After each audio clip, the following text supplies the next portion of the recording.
What is up, ladies and gentlemen? Welcome to the WAN show. We've got a fantastic show lined up for you today. Yes. Obviously, the big launch this week was the Valve Steam Deck. I've got one here. Now we can talk about everything that was in our video, everything that wasn't in our video. Luke can actually share some of his thoughts since we're not afraid of breaking embargo. So you got a short hands-on with him, but that was it. He otherwise hasn't touched it. So I was gonna say I've used it for like 5 seconds. Yeah, we can get Luke's fresh impressions of the Steam Deck. Yeah. In other news this week, tons of stuff.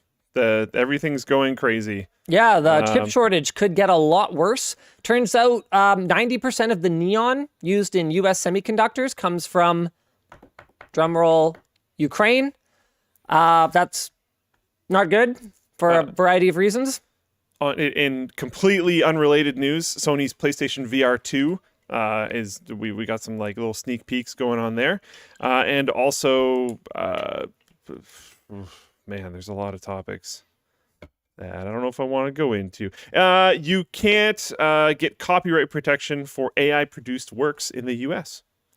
Actually kind of interesting. Yeah. Raises a lot of questions. That raises more questions than it answers, I think. Yeah. Like, when is he ever going to roll the intro? Who knows?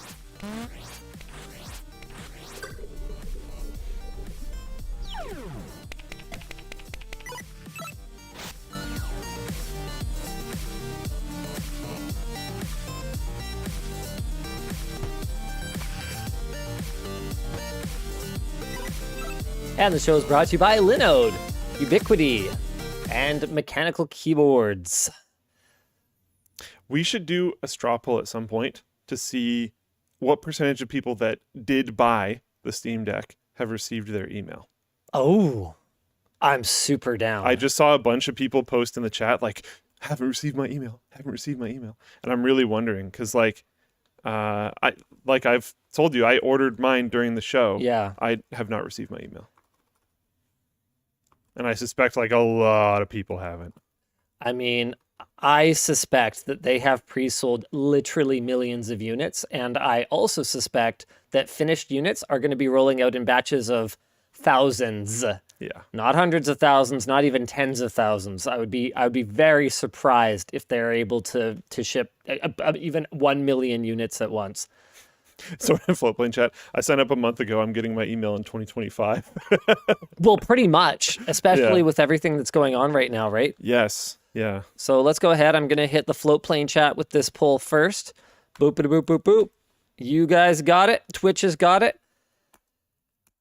And I'm going to make a commitment to you guys because it's been a little while since this has happened. I'm going to make it through an entire WAN show without saying or doing anything controversial. Okay. That's right. I've had enough controversy in my life, and this is going to be the most mild-mannered, timid Linus that you have seen in a very long time. Okay. Why don't we start with a non-controversial discussion about the Steam Deck? It's officially launched, and the general consensus is that so far, it's awesome. Polygon says, the Steam Deck is my new favorite console. Gizmodo says, Valve Steam Deck is a glorious but unfinished dream console. Digital Foundry, console quality handheld gaming, believe it. The Steam Deck is incomplete, says Linus Tech Tips. Wait, what? Am I quoting my own publication? That's actually pretty interesting. That's the most ridiculous thing I've ever seen. That's very meta. Anthony's the one who put it in here, though, so it doesn't count as me quoting myself. But what I meant by all of that when you say it is that the software is both polished and unpolished depending on where you look, because objectively speaking, it is not finished. Yeah, by all means. Okay, hold on. First, let me put away this thing. I haven't seen the software at all because when he handed it to me on the show, I think it was off. Yeah, you weren't nothing on the screen. You weren't allowed to see it yet. Yeah. So you are on the home screen right now. So I'm going to talk through the good while Luke sits here and twiddles his thumbs. Hums and haws. Yeah, the good. The handheld mode UI is intuitive and functional with excellent integration with the Steam platform that makes Nintendo look old-fashioned. Anthony has a little note in here. They are old-fashioned, and you can't convince me otherwise. That's fair, Anthony. Nintendo manages to They fair, I don't managed to think anyone's deliver trying. next-gen gaming experiences while living 10 to 20 years in the past. Like, I don't know how they do it. They must have, like, a time machine. It's really kind of wild. There are plenty of useful features, like a tweakable performance overlay provided by Mango HUD. It is so cool. Like, you can actually see frame times in real time. Okay. It's freaking awesome. Sweet. The Steam Store now has a great on deck section that makes it easy to quickly find titles that are, well, great on the Steam Deck, and suspend and game save sync via Steam Cloud work awesome. But there's some bad stuff. There are some minor polish issues, such as inconsistent selection wrapping. The Steam Store doesn't yet have a good way to search for or filter titles that are compatible with, not verified for, the Steam Deck. Like, the store doesn't have just like a complete list of titles that work well on Steam Deck, which just is embarrassing, frankly, from my point of view. Steam Cloud saves don't really work together with Suspend in the way that Valve intends to make them work in the future, if what they've said is anything to go on. And the underlying Linux OS makes itself known from time to time with crashes and glitches that do, in fact, show up.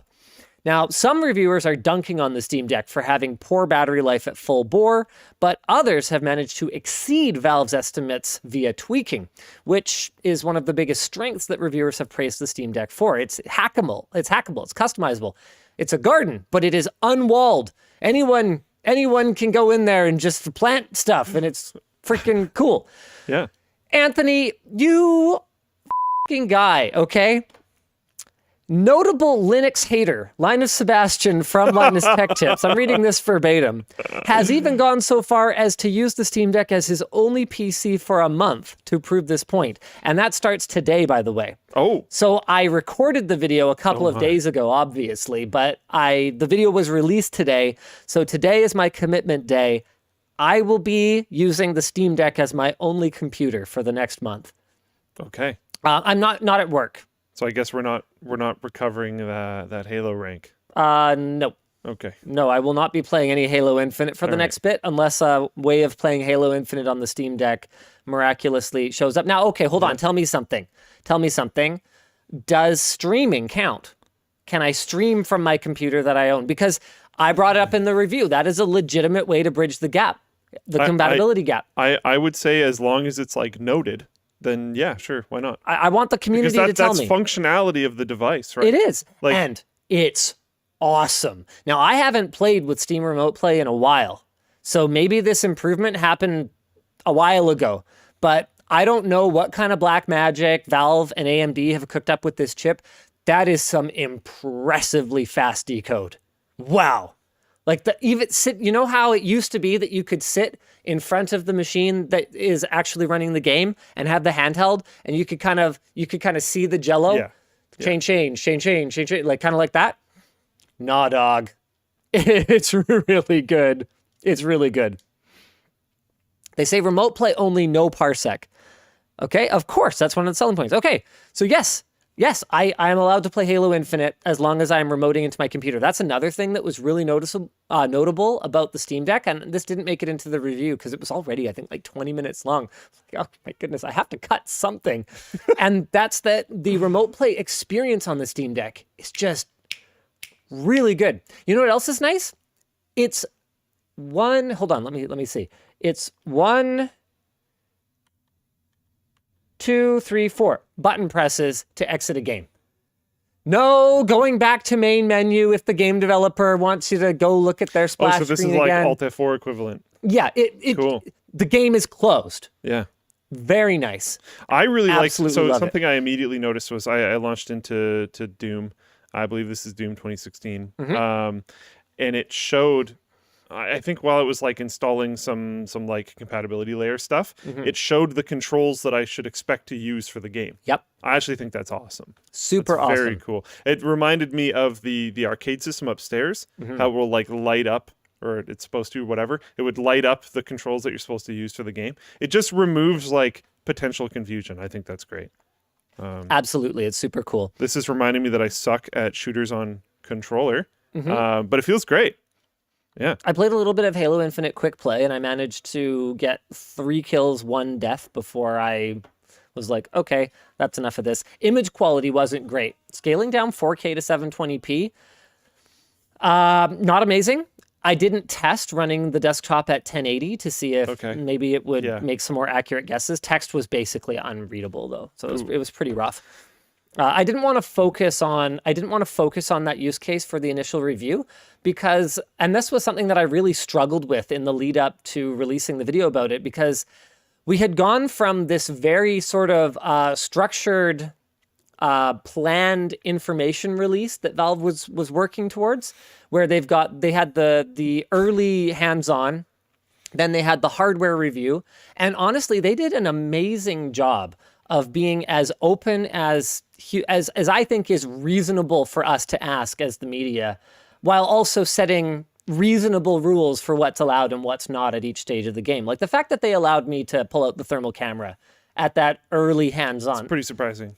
That's really surprising. I was fully expecting them to say, are you effing serious, mate? And making me put it away, right? Yeah. Like, they've been super cool about this whole experience.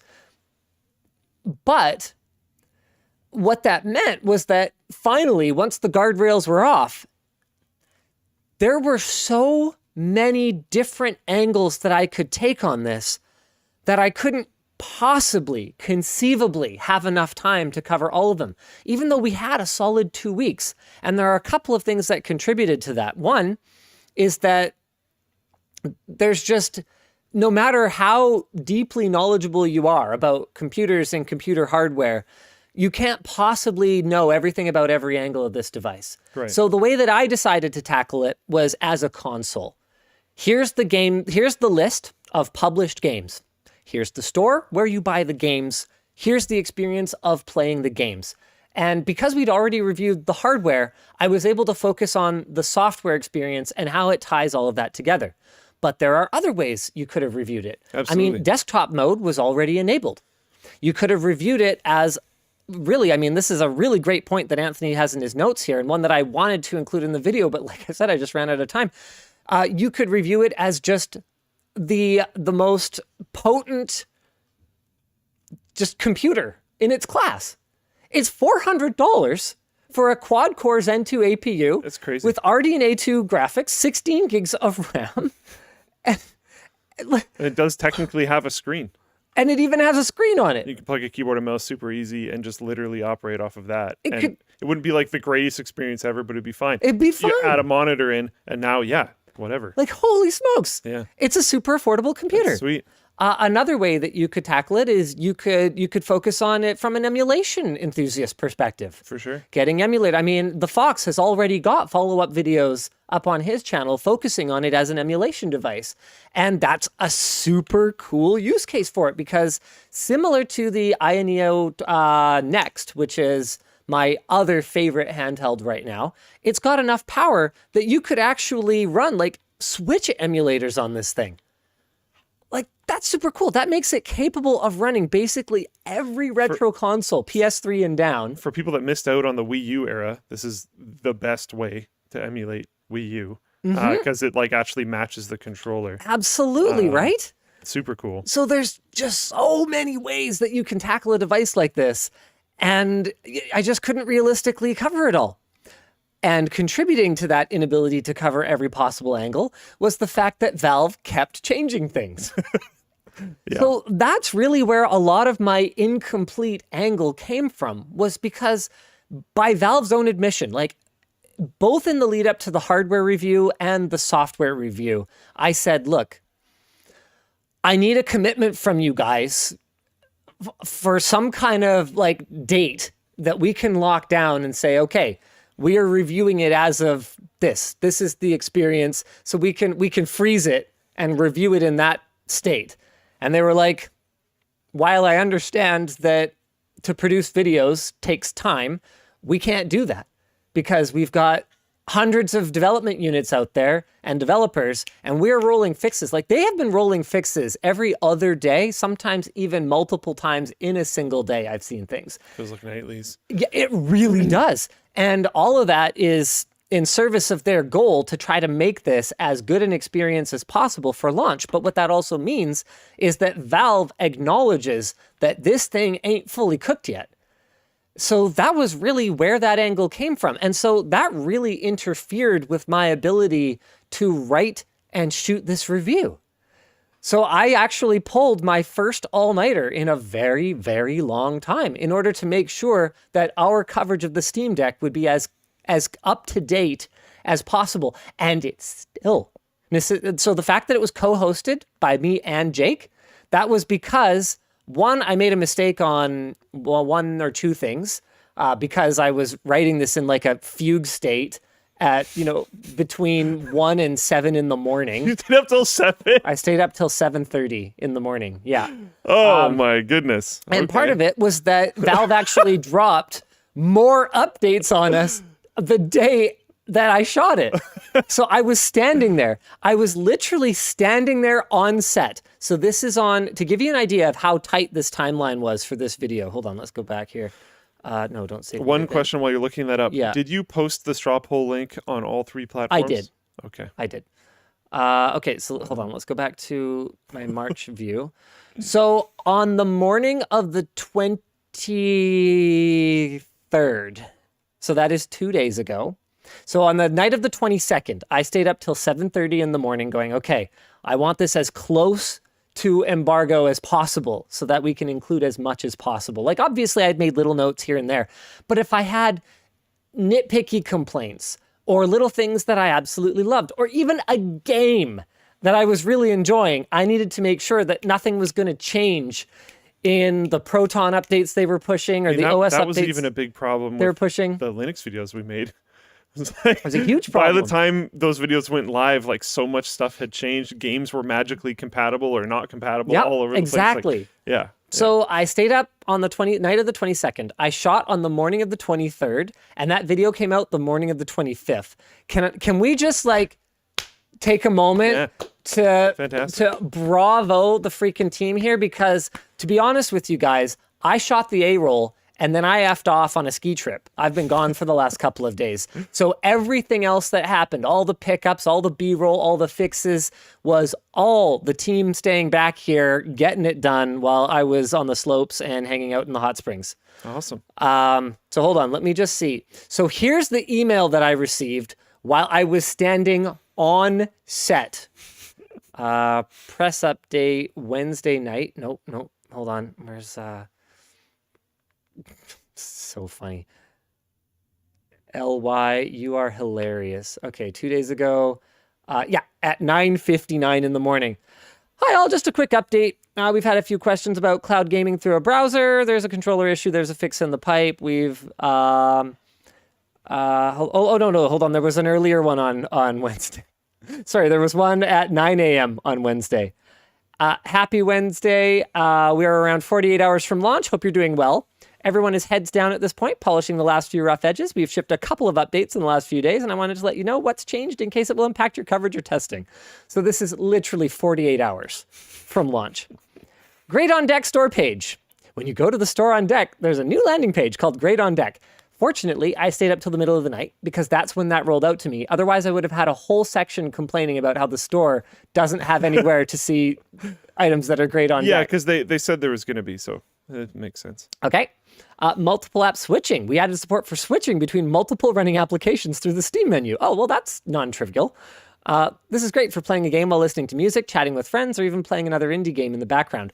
One small artistic license that we took in the video was that the call that Jake accidentally made to me in the middle of the night was actually a call that I accidentally made to Luke in the middle of the night. But for a number of reasons, Jake had to reshoot that section. So we changed the story. So I didn't realize on Tuesday night just how flippin' late it was. And I was just like, oh, you know what? I haven't even tried this voice chat feature, and I really want a trusted third party to tell me how good the mic is, because that's honestly just the most convenient way for me to make a call as to like how usable this is, and like play around with like in-game volume on the fly and be like, okay, how about now? How about now? How about now? Like getting that real-time feedback. And so I'm just like, oh, who's on? Oh, I'll call Luke. And it wasn't until like midway through the call, something like that, I think, that I was like, it is 1:30 in the morning. I just completely unannounced called Luke at 1:30 in the morning. I was trying to figure out what the heck was going on because you called me on Steam. I have never in my life been called on Steam. So like actually for a decent amount of time, I actually had no idea what was happening, and then figured out that it was coming from Steam, which was confusing. And then it was you, so I was like, what? Maybe he's tried on every other platform. Yeah, and like it's urgent. It's an emergency. Did I miss the phone? Like what? It's 1 a.m. What's happening? And then he's just like, "Hey man, I'm gaming on Steam Deck." Like, okay. I was playing this really cool RPG demo. Yeah, that's funny. And yeah. Chat's like, you can call on Steam. Right? Yeah, and Right? it was pretty good. It was really good. I was super impressed. Yeah, it's weird. Really impressed. Yeah. The compression was not very noticeable compared to Discord. Like, should we just switch to Steam voice chat? For like remote WAN shows, it might be a good idea because, like you said, it did sound clearer. It sounded really good. Yeah, I don't know. I suspect video might be an issue, but I was very impressed. Something I'm not necessarily super impressed about is Strawpoll is apparently having some serious issues. It's no longer updating, and the votes are not counting in more. We're capped at 374 votes. Out of those 374, it says that 100% were no, but I have also watched Strawpoll before. If you like rapidly update, it will only add some to like one column, and then it will only add to the other column and go back and forth. So as much as it would be like an interesting story to say that 100% of people were answering no, I don't think we can trust that at all. So that sucks, but it is what it is. But yeah, so the voice chat was really great. I forget where I was going with this story. Oh yeah, right. I wasn't through the list of things that changed 48 hours before launch. As mentioned in yesterday's update, you can add non-Steam apps to the deck UI, like Chrome, Discord, Spotify, and more from the desktop. Oh yeah, pretty minor thing. New in-game overlay. Oh, there's a new in-game overlay. New startup animation and sound. Players can now change device name. Players can now remove non-Steam shortcuts from their libraries. UI performance improvements. Improvements to the account panel for offline mode. Improved navigation for what's new events. Timing updates for suspend, resume, flow. Store now displays, tooltips, and a bunch of bug fixes. So it's like a massive version upgrade. But these were rolling like every other day. That's crazy. And so covering this thing has been an incredible challenge. It's been unlike almost anything that I've ever done before. But while it made it more difficult, it also made me so much more excited for it. Like, it's the same way that Tesla owners will get just so jacked when Tesla rolls a fart sound update or something like that. It's not how, important that update is to your daily life. Right. It's that this product, it feels like it's evolving in your very hands. And there's a lot of care. Exactly. Like, the amount of passion that I've seen, just the responsiveness to not just emails, but to technical issues. Like, leading up to our hardware preview, the performance dashboard was broken. And we were like, well, this is going to be a problem. And there were clearly engineers, like, on it immediately. I don't think we've ever gotten engineering support from a company like this before. Like, ever. Like, we had a problem. King the main for like it really did feel that way though, because we would have serious issues and they would turn around a fix like so quickly. And I know, and you know what it's like developing software. Yeah, it's not a 24-hour turnaround. No, unless it's a very trivial thing, right? Yeah. So clearly they have been all hands on deck leading up to this. There's some interesting things to potentially be said about Valve's like workplace culture. How they are extremely flat for the vast majority of the company, not technically all of it, but the vast majority of the company. And you can sort of decide to work on whatever you want, but if you pick something, you have to take ownership of that thing and like all this kind of stuff. I bet you there's a lot of ownership take on Steam Deck. Absolutely. I bet you Valve actually just like cares a lot internally. And there's probably a very skilled and big team working on it. Something I really wanted included in the video. By the way, check this out. I did this demo in the video, so this isn't new for them. I'm just gonna put this to sleep. Holy crap. That was fast. Incredible, right? I'm just gonna wake it up. I am back in the game. That was great. Freaking amazing. I'm now playing the game again. Unreal, right? Yeah. Sorry, Doom, not Unreal. Funny joke. Yeah, that doesn't remind me of sleep on Windows at all, ever. I think that Valve sees this as an existential problem to solve. And I'm going to defend that. Not because Valve is in any danger of running out of money, or because Valve's money printing machine is going to run dry anytime soon. Right. But for Valve to be perceived as a different kind of company than what, say, for example, Epic Games is running with the Epic Games Store, this was the next step. And it's clear that this has been in their sights for a long time. Oh, yeah. We just are not big brain enough to have seen it. Everything they've done in the last 10 years lands here. Seriously, big picture, Steam controller, in-home streaming, which is now called remote play. Even Steam VR to a certain degree. Everything brings us to this, to Valve wanting to be a platform company as opposed to a store. And this, if I'm a developer, and there was a really good chat in Floatplane asking, how many units do you think Valve has to sell before developers seriously start to target Linux and start to target the Steam Deck? If I'm a developer and I'm salty about Valve's 30% take, all of a sudden, it's validated. I see this as such a game changer that for certain types of games, controller first, portable first games, they get enough of an install base out there. So what? I could go on Epic Games Store and 30% is still pretty brutal. It's pretty brutal, but it's on par with what Microsoft and Sony are doing. I'm not saying it's not on par. I think that you can sustain yourself at that if Valve provides you with an install base and promotes the game. Like if they take on more of a console manufacturer role, Right. as opposed to just being a big fat download pipe. Right. And some community services that arguably were left to rot for a very long time, for years actually, before they started to kind of wake up to some competition. Yeah. So I see this as a significant evolution in Valve's business, where they go from being a storefront to being a game console manufacturer. Apparently there was an update for Q1 shipping details that was posted today at 3 p.m. Happy launch day. We've seen some questions about what it means to be in the Q1 reservation group and when folks will receive their emails. So this might answer our poll that didn't work. Here's how it breaks down. All people who are in the Q1 reservation window on the Steam Deck store page will receive an order email by the end of March. Q1 is Q1, so it goes through March. The first batch of emails has already gone out this morning. So if you're in the first batch, you have received your email already. The next batch of emails will go out Monday, March 7th. It turns out logistics work out better if we don't try to ship over a weekend. That makes sense.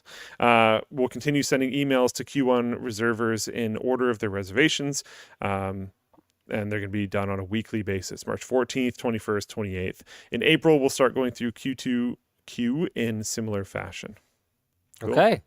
Yeah. So there's the update. And guys, if you're in the queue, be excited. It's not complete, but it's super cool. Super cool. You know what? Actually, I kind of have a funny story to tell about this. In my rush to get the video written, I actually forgot that I had already done some of the work. I had ran into a similar issue when I was working on the hardware review, where I just kind of wasn't really sure exactly how to tackle it. On the one hand, we weren't able to say everything that we wanted to say because the software was still embargoed and we were only allowed to run certain games and all that. And Valve did a great job of providing enough variety of games that we were able to do everything we needed to do. So good guy Valve there. But I was really struggling to figure out what this video was. I even considered just trying to say everything that I could say without breaking embargo and making it the one video we did.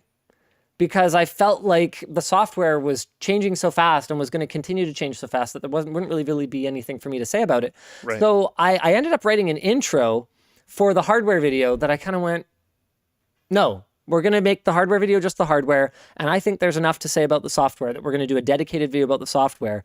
But I think it was a really great intro that I wrote, so I was like, oh, I'll just use this for the software video, because I feel like what I didn't do in the version that we uploaded was frame who I am and why I care about any of this and why I'm tackling it from the perspective that I am. So here's what I wrote that was supposed to be the intro of the video that we uploaded this morning. The first time I experienced handheld PC gaming was 11 days after Linus Media Group began operating as an independent company.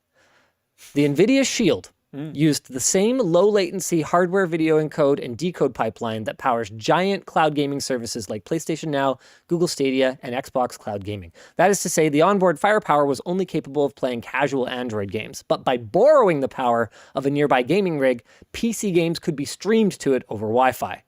This little guy got me through many a sleepless night. I actually still own my original Nvidia Shield.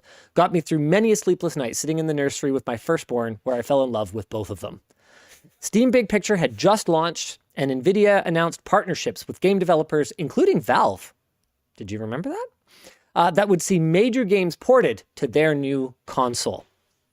I foresaw a period of disruption and rapid innovation in handheld PC gaming that would give us bigger screens, faster networking, and improved ergonomics. I got it wrong. Or at least I got all the details wrong. The innovation wouldn't be fast, and the disruptor wouldn't be Nvidia, and the Shield is a boring box for watching Netflix now. In fact, it flopped so hard that Nvidia not only never built a successor, oh no, this was an alternate to that paragraph, they gave its name away to a more practical product, their Android TV box. The Shield wasn't bad, it was just almost 10 years too early, and this is its replacement. And so yeah, it took 9 years? No, almost 10 years. So it took over 9 years to go from my first experience of handheld PC gaming to PCs reaching the point where they can be this thin, this small, and you don't even need to rely on a nearby PC to run the games. It's just absolutely phenomenal. So when you do your like I switched thing for this, is that going to be one video? Is that going to be weekly videos? I think it'll be one video. Okay. Yeah, just one video. I'm going to switch to it for a month, and that's going to affect my gaming choices. Like one thing that happened, one of the things I screwed up was that based on a third-party list of Steam Deck compatible games, I thought that Fable was Steam Deck compatible, and I talked in the video about how I was really excited for that because Fable is. I don't know if it's been so long since I've played it that it's hard to say if it would still hold up in this way for me, but it is one of my favorite games. The first one. Launch Fable Anniversary. And so I talked about how like that's one of the first games I'm going to play as part of my switch to Steam Deck.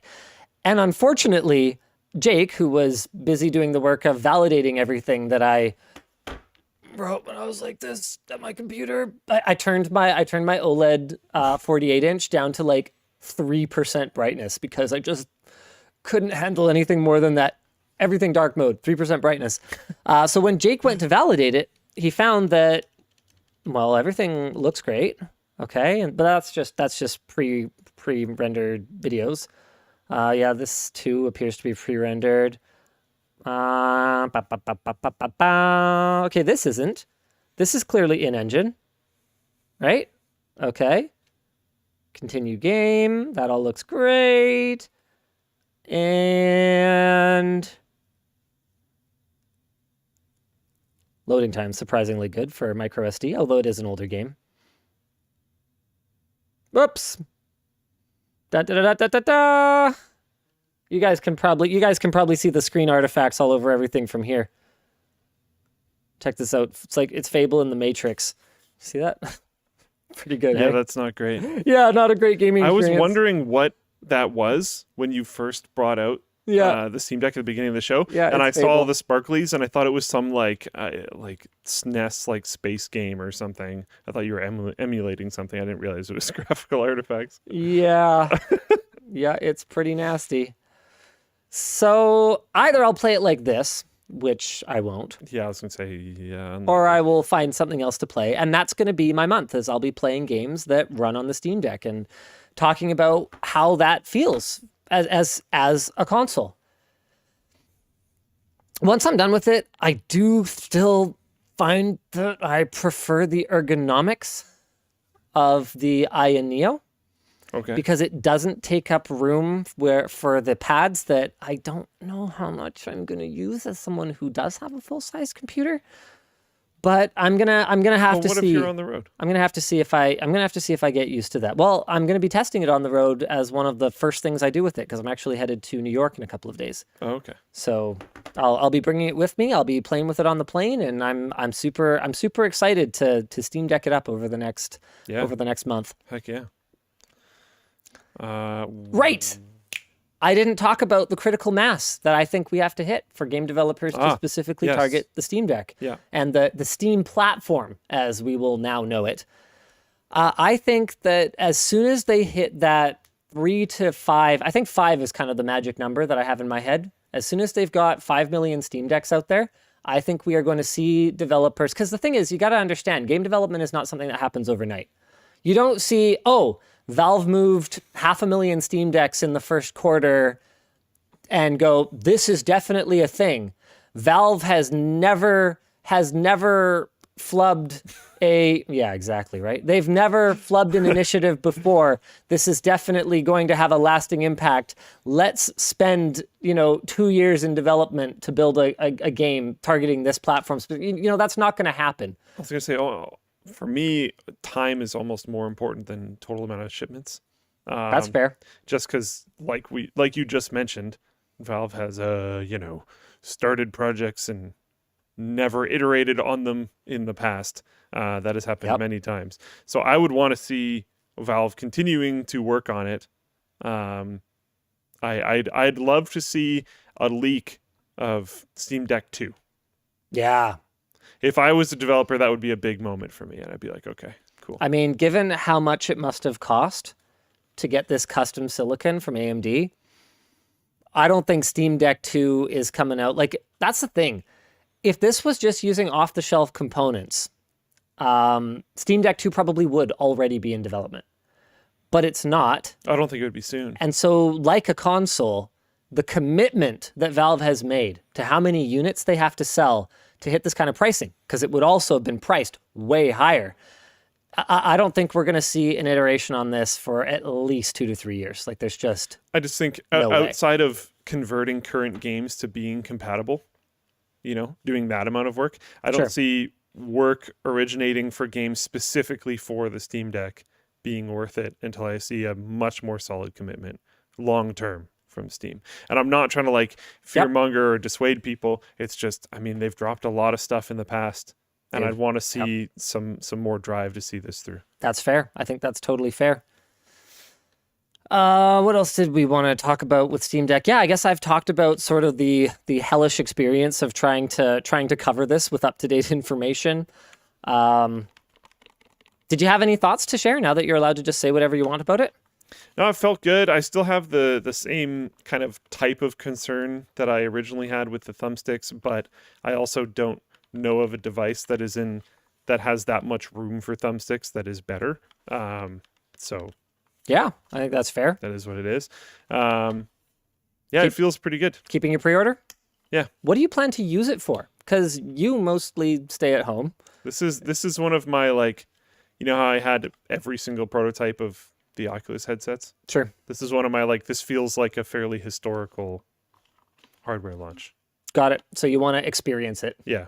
Yep. I think so too. I said in the hardware review that I believe this is the most innovative PC in 20 years. And the only reason that I went with 20 years is because that's the time that I've been paying attention to computer hardware. Yeah. So to go back farther than that, I would have to do a ton of research, probably farther than that. But that was just from my own experience, what I could say with confidence. And this is also with how much I've seen it, and I knew this when it was first announced, this is something that I'm going to want to find excuses to use because I just find it so interesting. And the amount that they're updating and stuff, that's very interesting to me. I will follow the updates once I have one.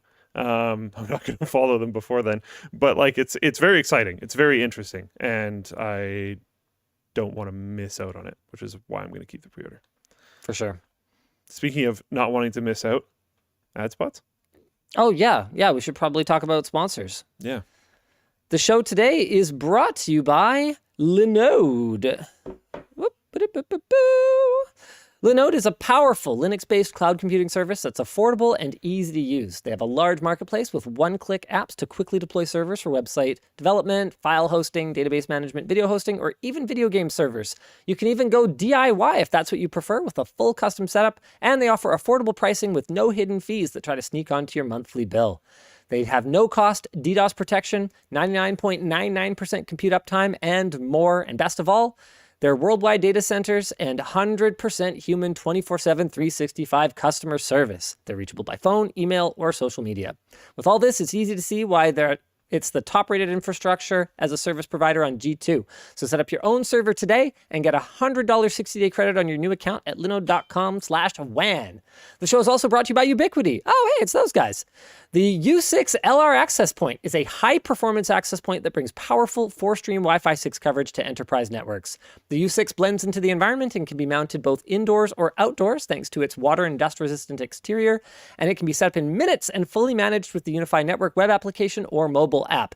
That really is the major selling point for Ubiquiti. I mean, we're using Ubiquiti here in the office, we're using it at the gym, we're using it in the lab. It's just the management tools, man.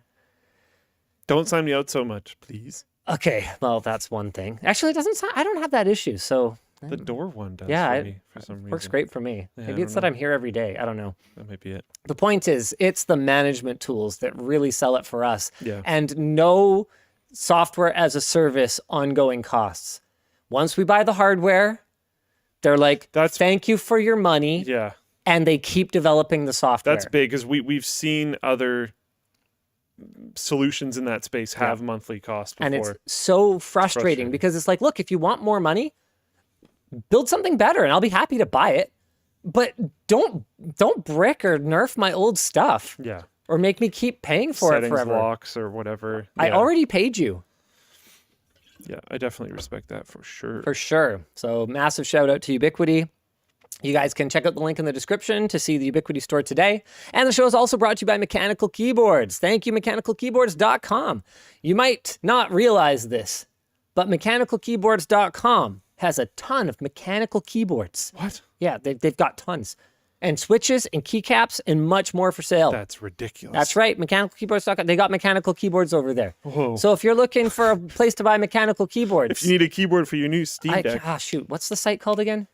I can't remember. MechanicalKeyboards.com. Oh, that's the one. Thank you. Featured brands include Taihao, Ducky, Vermillo, Miko, and more. And you can check out their learning resources for information on switches, boards, and what layout might be right for you. They offer free shipping in the US.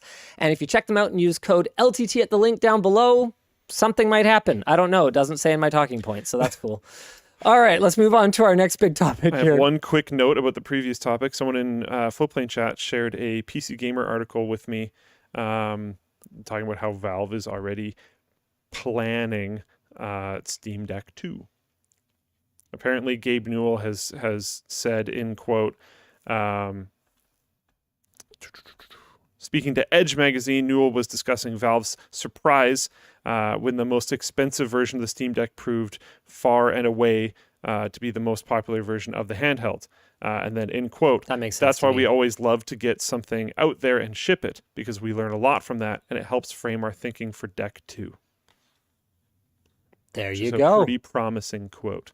He's talking about framing thinking and stuff, so I don't exactly think it's... They are laser focused on Deck 1 right now. Yes. I can tell you that much. That's what I was going to say. Like, I would assume they're not actually working on it yet, but I'm sure they're taking notes. You know what I mean? Yeah. Very exciting. And I can tell you that their competitors aren't sitting still either. I'm on WhatsApp with the CEO of AYA, and I'm like, hey, so Steam Deck, pretty competitive. And basically, I mean, I don't know if you know this, but their Indiegogo went live, I think, yesterday or the day before, and they've already raised $500,000. I was going to say, I really hope that this is one of those situations where a big dog entering the arena just adds legitimacy to the space as a whole. and adds interest to alternative products as well, because that would be cool. I hope so too, because I still think there's a place for what they're doing. Yeah. They have things that the Steam Deck doesn't. Hall sensor joysticks, for one thing. Much better haptics than the Steam Deck, which Valve, by their own admission, didn't focus on. I would like to see someone come out with an OLED display. The AYANEO Next has Zen 3 cores instead of Zen 2 cores. It's priced way higher. But what that means to me when I look at how many backers have supported that project already is that there's absolutely going to be a market for not just more and less premium, but differentiated devices. Because that's the thing about a handheld, and we've seen this in phones. It's so much more personal, For sure. I think, than a desktop computer. Desktop computer, I mean, what? Like the size? Yeah, I mean, And I then- think a lot of it's going to come in peripherals, right? Yeah, how much money you want to spend on it, right? It doesn't Monitor, really matter. keyboard, mouse. Yeah. But that's exactly it with these. Just like peripherals, it's so personal. Yeah. For me, the grip of the Steam Deck, it's just, if I'm playing a racing game, it's a bit of a reach for me to hold the thumbstick here, and my thumb will start to slip. Whereas if I had larger hands, I'd be right here comfortably on it. Yeah. The AYANEO, and maybe this is just, the market that they cater to more is in Asia. It is designed for smaller hands. This is my problem. Oh, you can't really comfortably reach the paddles. Yeah. So I have to like claw my fingers in really hard to get to the paddles on the back, because my natural resting position for my hands is like Way over the there. vent. So I have to like claw in to be able to press these. Okay. It's not even close to a game breaker. Yeah. Like I totally fine. But there's absolutely going to be a market for different devices for different people. Yeah. And people will pay a huge premium for, admittedly, very similar performance between the Neo Next and the Steam Deck for something that serves their purposes better. Yeah. All right, let's talk about the chip shortage could get worse. Turns out Ukraine supplies 90% of the neon used in US semiconductors. Neon is a noble gas used by the lasers that etch silicon wafers. No neon, no laser, no etch, no tasty chips for PCs, phones, and cars. When Russia previously invaded in 2014, preceding the Crimean annexation, the price of neon shot up 600%. Making matters worse, Russia supplies over 30% of global palladium. Palladium is a rare platinum group metal used in semiconductors and many other industries, including catalytic converters, mobile phones, and even dental fillings. Ukraine and Russia also lead the world in production of metals like nickel, copper, platinum, and iron. I mean, I don't think I have to explain what copper is used for in electronics. When the whole world is so linked and unified in global trade. It's almost like war is bad. Yeah. Hopefully that doesn't qualify as a hot take. Can we be on the same page about that? Hopefully, I think. The Conversation reports that chip makers currently hold 2 to 4 weeks of inventory reserve, but prolonged supply disruption could severely impact production of semiconductors and everything else that depends on them. And that is just the tech sector. Global food prices, already on the rise, are undoubtedly going to get worse as Ukraine and Russia together account for more than a quarter of global wheat exports. Wheat prices spiked sharply following the start of the war. And while the US and Canada produce wheat, countries like Turkey and Egypt import 70% of their wheat from that region. Ukraine is also the top supplier of corn to China.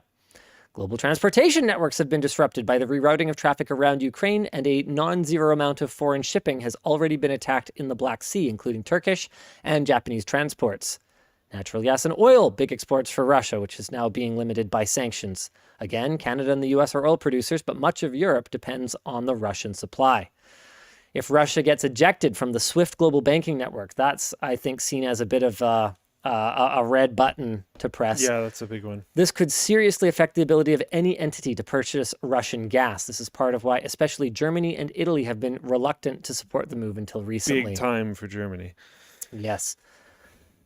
Bonus breaking news related micro story. Nvidia just got hit by a cyber attack, and it says that parts of its business are completely compromised, according to The Telegraph.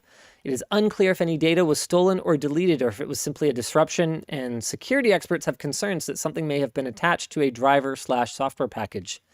There are no suspects, but this comes as Russian cyber attacks on Ukraine intensify. I will also say there, as far as I've seen, are genuinely no suspects. There is nothing painting this as a Russian cyber attack. So yeah. The timing is extremely suspect, obviously. Yes. And it totally could be, but like, just, you know. Yeah. Extra story. Anonymous leaks Russian Ministry of Defense database. Yeah, there's a lot sort of going on right now. Thank you, Anthony. It's almost like there's a war and there's a lot of news happening all at once on this subject. Yeah. It's mostly like emails and names and stuff like that. It's not like, you know, when you say Russian military defense database, you can make a lot of assumptions about what might be in there. It's mostly emails and names. Yeah. Yep. Again, war bad. That is going to be my take. In other news, Trump launches Truth Social. Nice. Logo appears to be plagiarized. Perfect. There's also some funny stuff. Like, honestly, I don't know how you get around things like this, but it's funny anyways. When you set up an account, you get put on a wait list, and it says like, you're not just another number to us, but also here's your number because you're in a wait list. Which is, again, I don't know how you get around stuff like that, but it's just kind of funny. Yeah. Should we talk about this at all? So he got shut down everywhere else, so he made his own app called Truth Social. It launched on the Apple App Store Monday at midnight. The rollout support has apparently been terrible. Just because the wait list is so long, I think. Yeah, apparently it should be fully operational by end of quarter, but people are slowly getting on. They're partnered with Rumble. Many prominent right-wing personalities are already on there, like Sean Hannity, Dan Bongino, and Charlie Kirk. The logo is very clearly ripped off from a British company, Trailar. Trailar Fleet Telematics and Fuel Efficiencies. Here, let's go ahead and... I don't know. I mean, that's just a T. I guess it's definitely similar. It's a very similar T. Great to see Donald Trump supporting a growing sustainability business. Oh, it's very similar. It's quite similar. So they added a green block. There's a little green dot. Yeah. I mean, they could have at least had the color be different. Yikes. Okay. Anyway, I mean, at least it's not a speech that got ripped off, you know, from Michelle Obama. Yeah. Okay, cool. So that's a thing that happened this week. So I actually already have a hot take on this. So this isn't a new hot take. I'm just going to reiterate my hot take. I think that the biggest impediment to Truth Social is going to be that it's just going to be boring. Oh, because it's very echo chamber. I think that people want to argue. And I've seen some takes that are where I've seen people not agree with that and basically say, look, I mean, you take a bunch of right wingers or a bunch of left wingers and you put them all in a room together, they're just going to fight amongst themselves because those are the types of people who like to fight on the internet. They're just going to fight on the internet and fight with someone. So if you have you take a bunch of right wingers, then all of a sudden it's like, you know, root out the rhino, right? Or you take left wingers, it's like you are not woke enough. You know, they'll just find ways to divide amongst themselves into more right, people and seeking conflict, less right, more left, and less left. Speaking of the censorship stuff, which I think is a conversation that comes up with Truth Social, these are a little bit off topic, but censorship stuff around what's going on in Ukraine has been interesting. Yeah, Facebook censored a bunch of different Russian news agencies, and Russia responded by, I think, fully or partially, I don't have the notes in front of me, so I'm sorry, but fully or partially blocking Facebook in Russia. What is it? Is it on here? Yeah, it's a topic. Oh, okay. I didn't actually know that. Facebook, where are you? That's not what I typed. You'll find it. I believe in you. There we go. Yeah, Facebook censors Russian media, gets blocked in Russia. And then on the other end of the coin, sort of, and I definitely don't have the notes for this in front of me, but the anonymous post that announced that they got the Russian defense database, the first one that went out on Twitter, which included a mega link for the download of it, was removed by Twitter because it violated Twitter's policies. Tweet went back up without the mega link, and then that has been allowed to stay. So it's like it's really interesting seeing how things sort of play out. Yeah. Yeah. Remove restrictions, explain the Facebook Meta apparently ignored the request, hasn't publicly confirmed the actions it took against Russian media. Now the Russian government has partially blocked Facebook. I'm not sure what partially blocked means. Yeah, me neither. Like I don't know what that functionally does. Nicholas put a discussion question in here for us. This isn't a question. I just think it's hilarious that for the longest time, Facebook refused to do anything at all about misinformation stateside, particularly regarding that which targets Republicans and conservatives and is often coming from Russia. But now Russia's misinformation is deemed bad and gets taken down. Who watches The Watchmen? Anthony's take on this. The question has a hint of whataboutism, but is valid. There really needs to be some kind of agreed upon standard by which misinformation is dealt with because the current system's not working. That's 100% correct. It's interesting, man. I mean, everything, it's funny. Like, there's been a lot of discussion over the last few years, really, about how, you know, we're a tech show and why are we talking about politics or why are we talking about global events? And the reality of it is, tech is what binds this fragile society that we all live in together. And the biggest sanction also being held over this whole situation is Swift, which is a tech backend.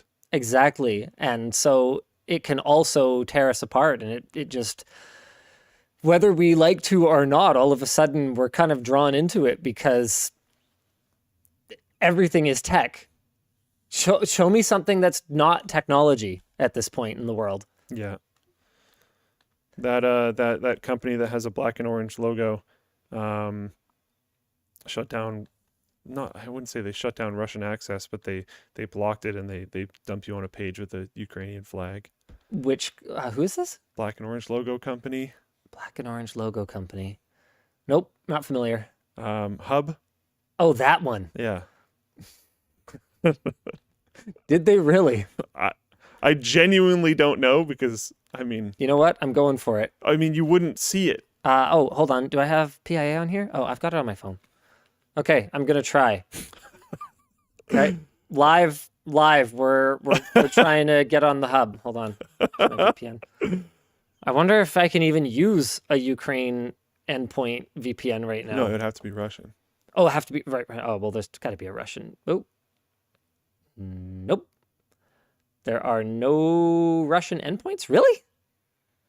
Kind of makes sense at the moment. Okay. Yep. Nothing. We got Sort of Bullplay Chat said books or tech too. Yeah, I mean, if you want to go down the chain, there's a it's like practically everything. Kazakhstan. Language is tech. No Russia. And Israel is down. Okay, then. Can anyone from Russia confirm? That would be epic. Sakutera says, very non-controversial today. Thank you. I really am trying. Yeah. I really am trying to be non-controversial today. It's on some maybe lighter news. It's fake news. Oh, that sucks. Okay. I thought it was funny. Well, then let's do some good news. Okay. Yeah. PlayStation VR? We've got a new item on LTTStore.com. That's right. If you love our CPU pillows, but you don't like that they are modeled after Intel, we now have a solution for you. The CPU Pillow Team Red Edition. That's right. It's based on their AM4 processors and is available in 3 different sizes. There's our classic short circuit banana for scale. So we've got a little tiny, oh yeah, Luke's got it. Is that that? No, where's that? Yeah, there we go. We got a little tiny tabletop one. So it starts at $19.99. Then we've got a much larger sort of couch-sized one. Oh no, where's the medium-sized one? What did I do with it? Oh, there it is. We've got a medium-sized one that's like kind of decorative. You put it on a shelf or whatever. And then we've got a couch-sized one. And you can see there's some new details in it. So you got your heat spreader here. You've got your package right here. Then you've got your pins on the bottom. That's right. Lloyd worked long and hard to sort of represent pins in pillow form. I think he pretty much nailed it here. So we are launching the Team Red Edition version. I thought it was pretty funny. I guess this could be like a hemorrhoid pillow. Oh, yeah. This is not a medical device. I am not a medical professional, but I could see how that could There was be. someone in Floatplane chat today at the beginning of the show that asked, like, why isn't there like Secret pocket? more representative pillow versions from AMD? And I was like, Boy, do we ever have a surprise for you. we got an announcement. Why is there a hole in the middle of the AMD pillow and not Intel's? Because Intel's is flat on the bottom and AMD's has pins around and then has a blank spot in the bottom. So we wanted to represent the Team Red CPU design as best as we could. Yeah. Does the water bottle fit in the small pillow hole? No, I can't say that it does. The pillow hole is pretty small. Here's a pretty good look at it right here. So there's a pair of AirPods in the 15 by 15 one. And then do we have a picture of the pillow? There you go. So it's a little bigger on that one. Oh, for crying out loud, please. Okay. It totally does. You just have to get a big enough pillow. Are you planning an Epic edition with 100% alpaca wool filling? The alpaca wool, the 100% alpaca wool one has generated complaints about the smell. It does go away. Like if you just leave it outside, not outside, like in the rain, obviously, but if you like leave it in the sun or let it air out for a week and a half, the smell does go away.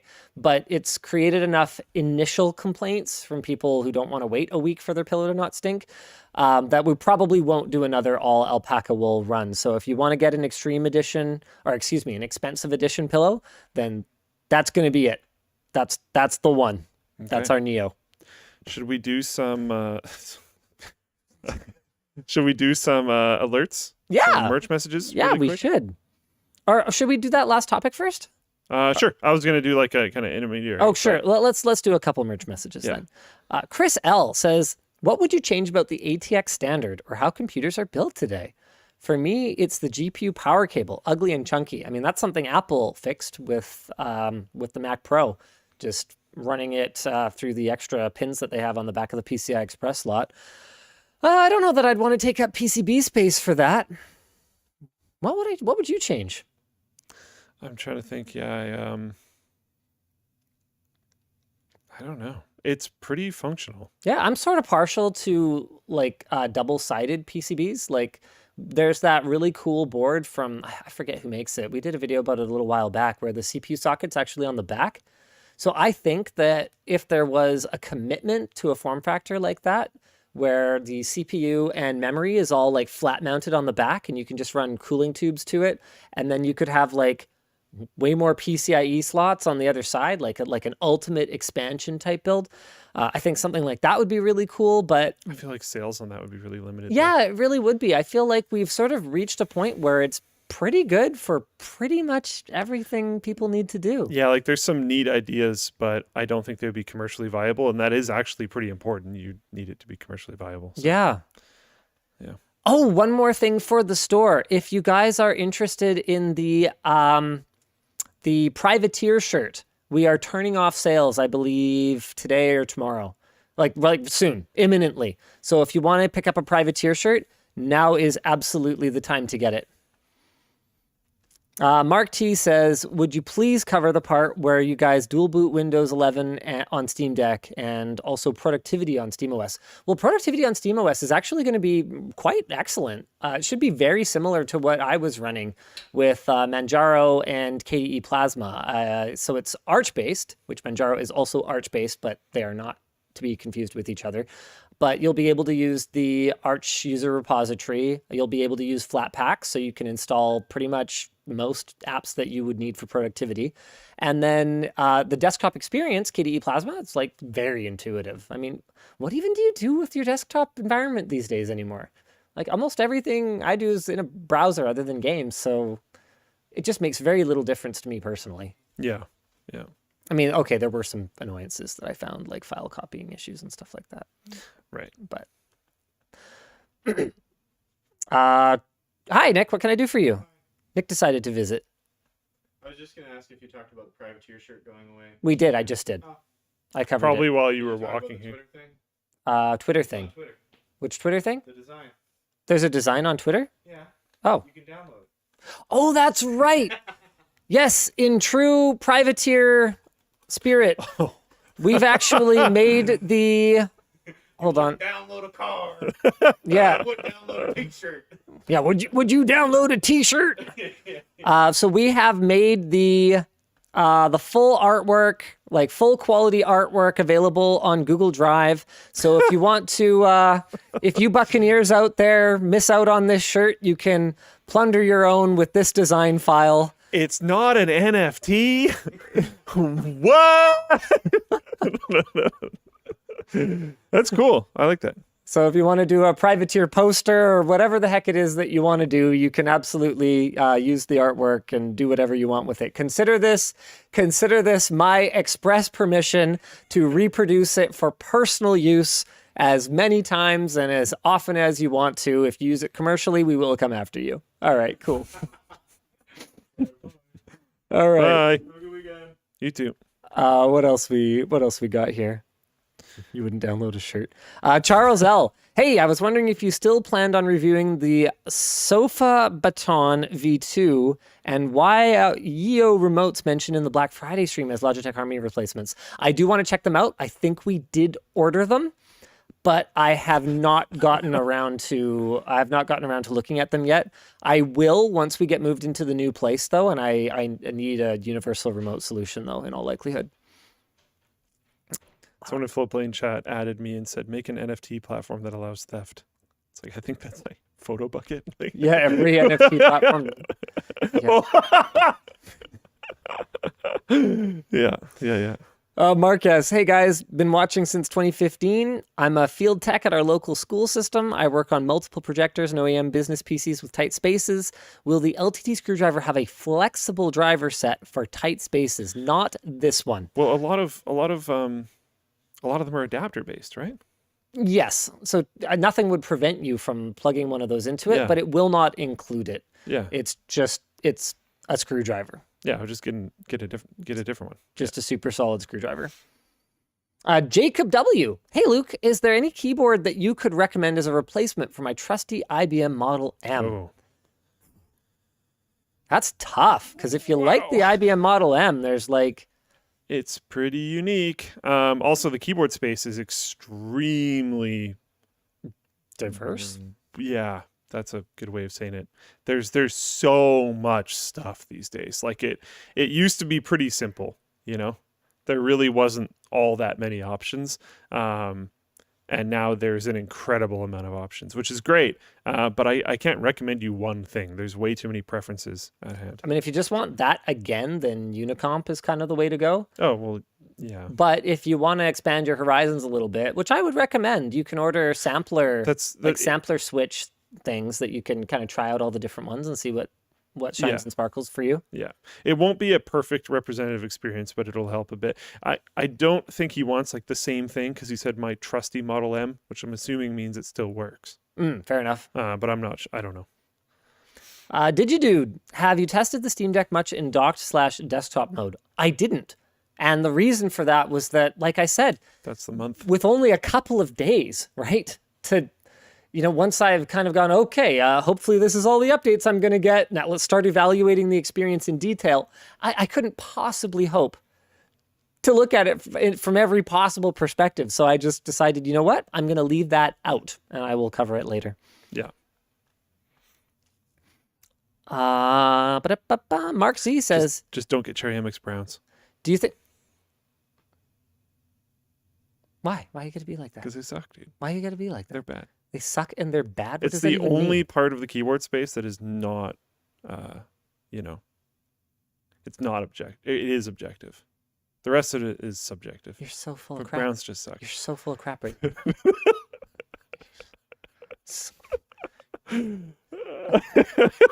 What a dick.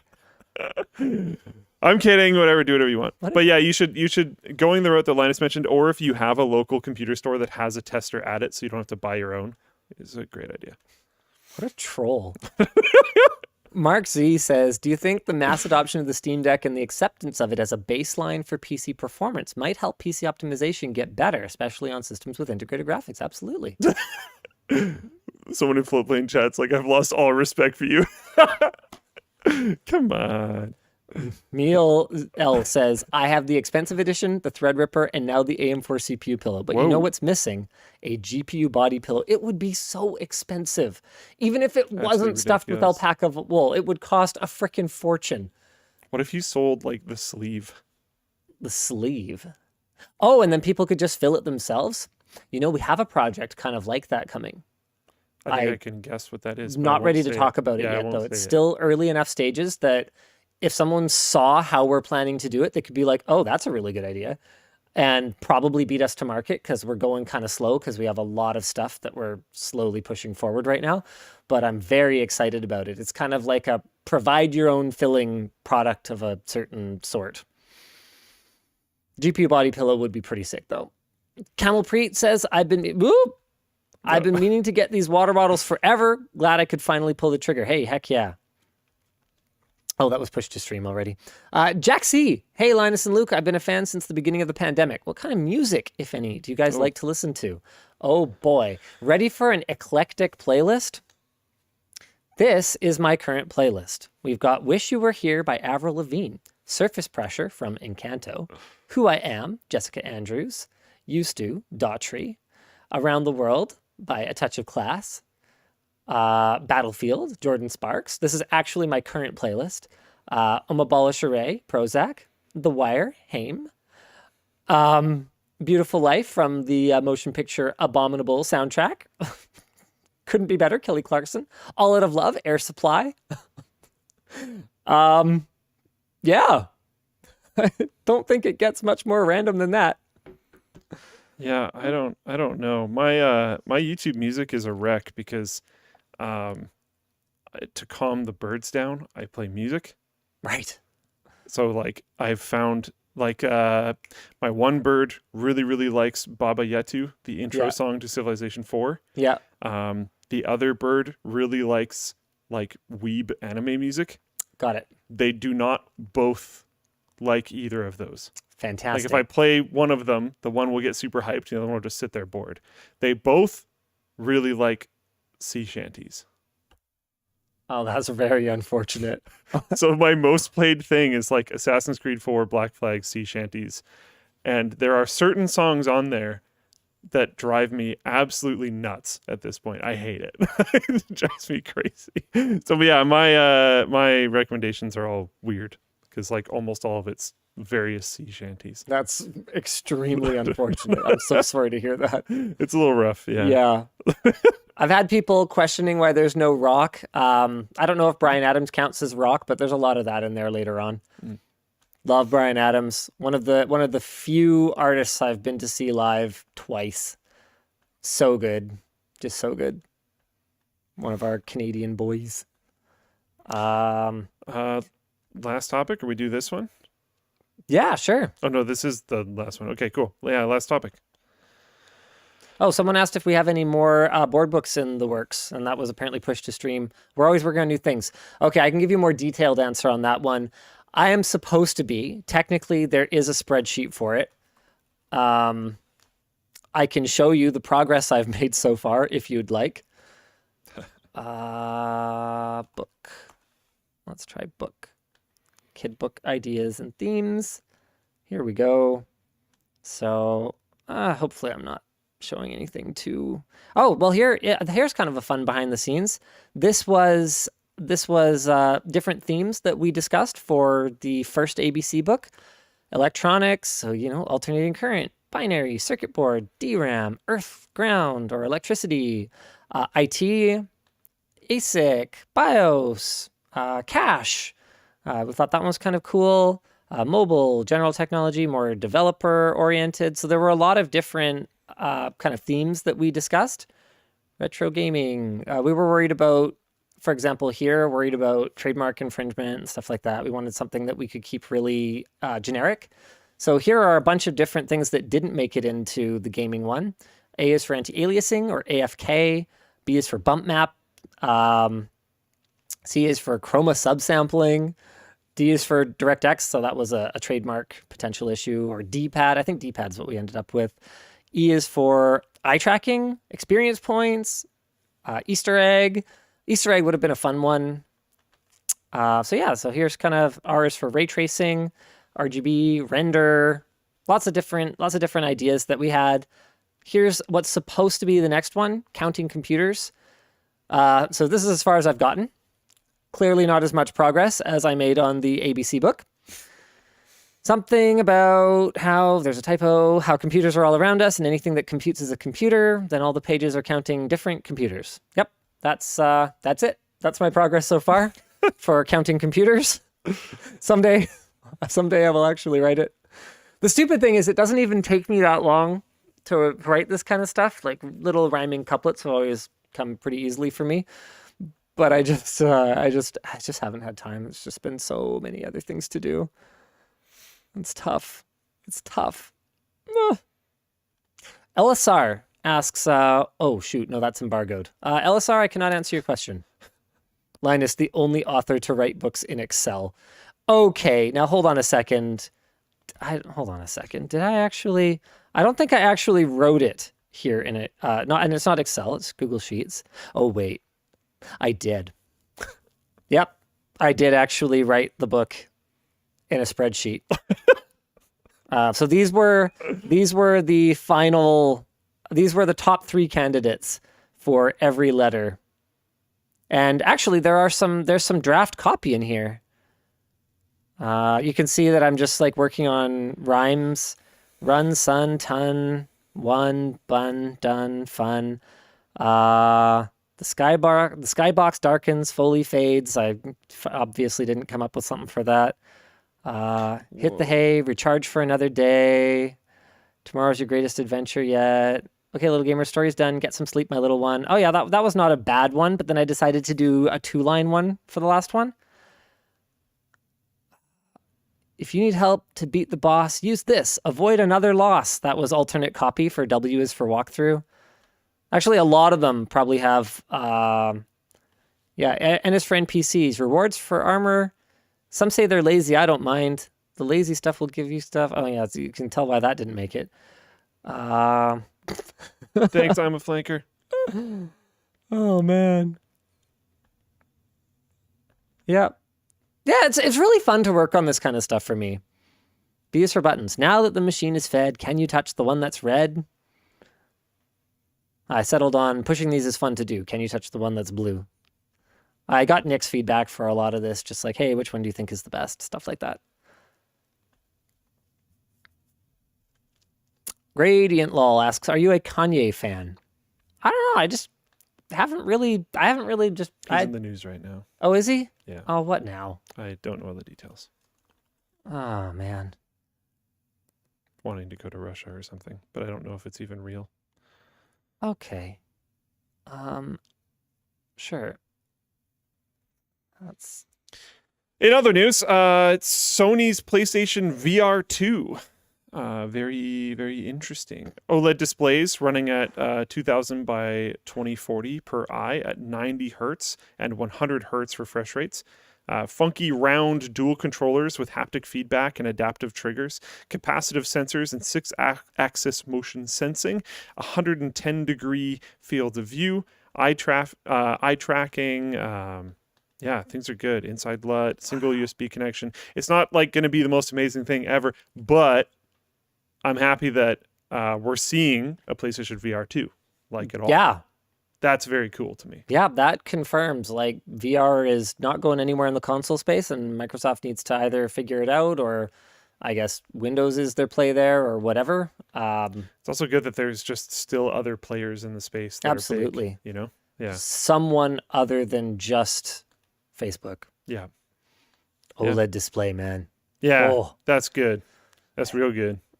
Like, oh man, I'd be tempted to see if there's a way to like hacksaw it to work on PC or something at that point. That would be freaking awesome. That's the one thing about the Index, I mean, other than being stuck with the tether, that I would absolutely just pay Index money for again. OLED display upgrade, for sure. Yeah, for sure. And then the last thing was, if a monkey can't sue, neither can you. HAL 9000, US denies copyright protection to AI-produced works. Last week, the US Copyright Office rejected a request to let an AI copyright a work of art.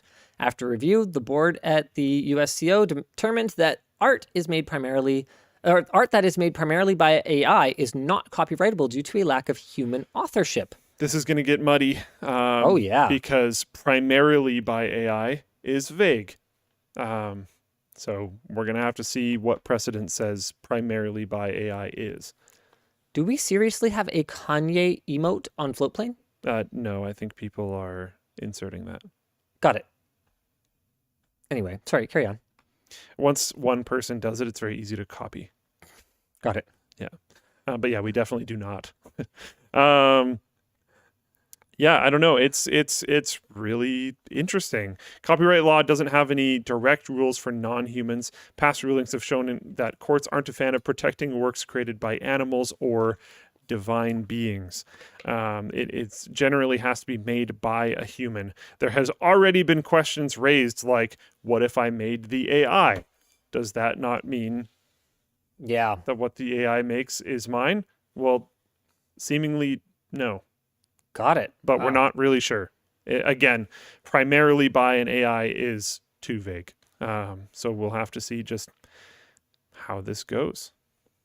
Yeah. There's a lot of discussion questions here. Like Tom Scott used an algorithm to create concepts and titles for YouTube videos. Would LTT ever do this? Yeah, I mean, it says in life here a that little easier. Yeah. The tech that he used to do that is not available to other people right now, and I believe he does not have it anymore either. No, it was just temporary access to very interesting. Basically everything he does is very interesting, but that was a very cool video. And that's kind of it. I think I made it out of here unscathed. Nice. No controversy. And there's just one more merch message. Michael K asks, specifically, what are you most excited about with the Labs project? P.S. My son loves your book. I am most excited about... what am I most excited about? I'm most excited about working with the team that we're building there. We've got some really, really promising hires. Like, by the way, probably really next week we need to sit down and talk about the MVP for the thing. Yeah. And non-MVP, because that will drive hiring decisions. Yeah. Can we just stop hiring for just a little bit? I mean, that's your call, dude. Nah, it's not though. People are like, I need more resources, and I'm like, resource. I don't know, man. Yeah, it's rough. Yeah, my team size is going to kind of balloon. I know. It's interesting. My brain hurts. Yeah. Oh, okay. All right. For those of you who sent super chats, my sincere apologies. I cannot see them. They're supposed to be here under viewer activity. That's why you should send merch messages. Oh, by the way, we figured out why merch messages don't show up for some people. Luke, what was the technical explanation for that? Shop Pay. Don't use Shop Pay. If you're signed into Shop Pay, there's a button. It looks like just like a hypertext link that says check out as guest.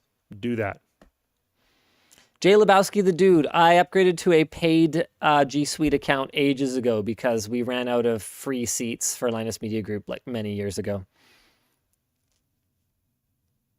And I think that's the end of the show.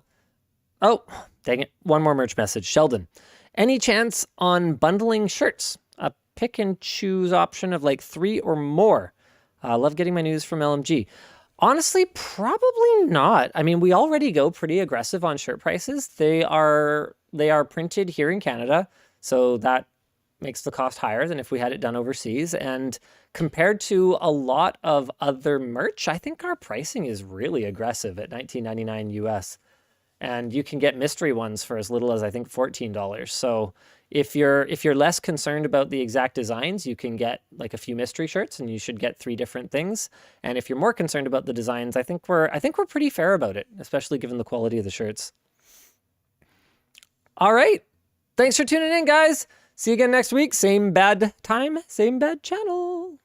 Bye.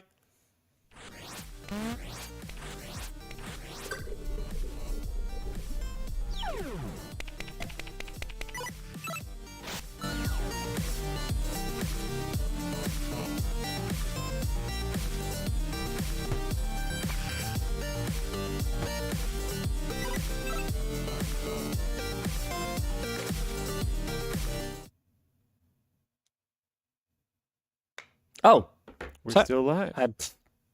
oh man, I am so tired. I'm not fully recovered from that all-nighter. I'm not young like that anymore. I can't do that It's stuff hard. anymore.